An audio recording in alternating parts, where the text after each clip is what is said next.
भारत जैसे देश में अगर आप रेपिस्ट को सजा देने की बात करोगे तो आप भी हैरान हो जाओगे।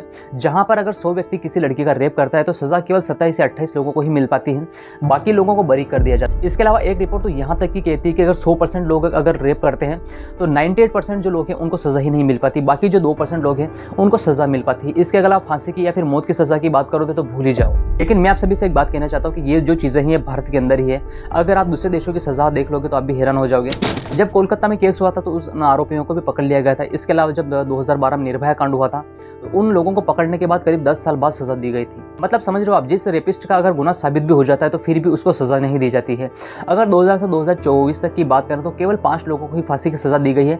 भारत जैसे देश में हो क्या रहा है कि सजा का प्रावधान कम है, कई लोगों को सजा ही नहीं मिल पाती, जिससे हो क्या रहा है कि जैसे जैसे साल निकल रहे हैं लोग गुनाह भी ज़्यादा करते जा रहे हैं। ऐसे में दूसरे देश की सरकार या फिर यूँ कहें कि दूसरे देश में अगर कोई व्यक्ति किसी लड़की या महिला का रेप कर देता है तो वहाँ क्या सजा दी जाती है, आज की इस वीडियो में हम जानेंगे। ऐसे में सबसे पहले हम भारत की बात कर लेते हैं। भारत में अगर किसी व्यक्ति का अगर गुनाह साबित हो जाता है तो उसे एंटी रेप बिल 2013 के तहत उसे उम्र कैद की सजा सुनाई जा सकती है, या फिर यूँ कहें कि कुछ मामलों में उसे उम्र कैद या फिर फांसी की सजा भी सुनाई जा सकती है। लेकिन भारत जैसे देश में होता क्या है कि अगर नीचे वाले कोर्ट अगर उसे मौत की सज़ा सुना देते हैं तो वो सुप्रीम कोर्ट में आवेदन कर सकता है। अगर सुप्रीम कोर्ट वाले भी उसे सज़ा दे देते हैं तो वो क्या करता है कि राष्ट्रपति से आवेदन कर सकता है और ये बोल सकता है कि जो मुझे मौत की सज़ा दी गई है उसको आप माफ़ कर दें।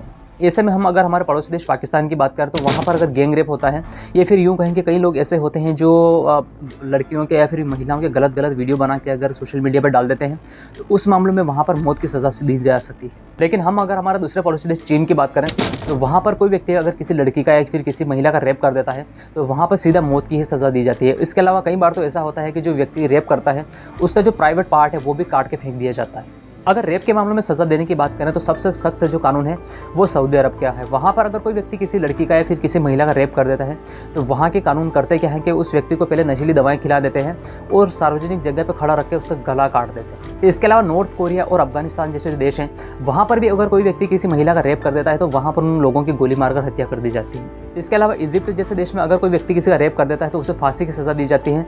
और ईरान में होता क्या है कि अगर कोई व्यक्ति किसी का रेप कर देता है तो वहाँ पर के जो लोग रहते हैं वो पत्थर से मार कर उस जो व्यक्ति है उसकी हत्या कर देते हैं। कई मामलों में तो जो दोषी होता है उसको फांसी की सज़ा भी दी जाती है। अमेरिका जैसे देश की बात करें तो वहाँ पर अगर कोई व्यक्ति किसी का रेप कर देता है तो उसे कुछ सालों की सज़ा हो सकती है, लेकिन अगर आरोप ज़्यादा गंभीर होता है तो उसे आजीवन कारावास भी हो सकता है। इन सभी के अलावा रूस में अगर कोई व्यक्ति किसी का रेप करता है तो उसको 3 से 6 साल तक की सज़ा मिल सकती है, और अगर अपराध ज़्यादा गहरा होता है तो ये जो सज़ा होती है ये 20 साल तक बढ़ाई जा सकती है। लेकिन आप विश्वास नहीं करोगे, कई देश ऐसे हैं जहाँ पर मैरी द रेपिस्ट लॉ का कानून है। मतलब जो व्यक्ति अगर किसी लड़की का रेप कर लेता है और अगर उस लड़की के साथ शादी कर लेता है तो उसे सज़ा नहीं दी जाती है। लेकिन इस कानून का लोग गलत फायदा भी उठा लेते हैं। वो क्या करते हैं कि रेप की सज़ा से बचने के लिए उस लड़की से शादी कर लेते हैं। पहले क्या होता था कि 1970 से पहले ये जो कानून था ये कई देशों में लागू होता था, लेकिन जैसे जैसे समय निकलता गया इस लिस्ट में काफ़ी कम देश हो गए हैं। रेप का जो आरोपी होता है उसे सज़ा देने के मामले में आपको किस देश का कानून अच्छा लगा कमेंट सेक्शन में बताना। डेली इंफॉर्मेटिव वीडियो के लिए चैनल को सब्सक्राइब और मुझे फॉलो करना बिल्कुल ना भूलें।